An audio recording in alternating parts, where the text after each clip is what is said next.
You use your 2016 and newer Dodge Diesel for a lot of different things, but if there was a way to make it more comfortable to drive, reduce its turbo lag, and increase its power at the same time without having to modify anything, you'd probably have a hard time turning it down. Well, JMS has created something that does exactly that. PedalMAX is designed to change the way your electronic throttle body functions from the factory. Most newer cars you see driving down the road have electronically controlled throttle bodies, and your Dodge Diesel is no exception.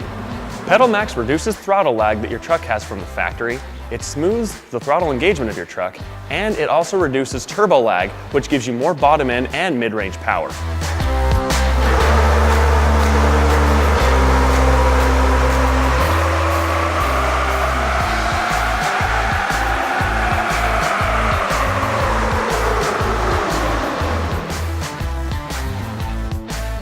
Our truck picked up 13 horsepower and 25 pound-feet of torque in the mid-range of the power band.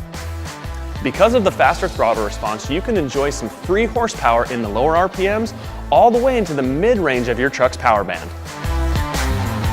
Installation of PedalMAX only takes a few minutes. Disconnect your negative battery terminal. Disconnect the accelerator pedal position sensor and connect PedalMAX between the sensor and the factory harness. Reconnect your negative battery terminal, and you're done. Now your Dodge Diesel is more fun to drive with less turbo lag thanks to PedalMAX.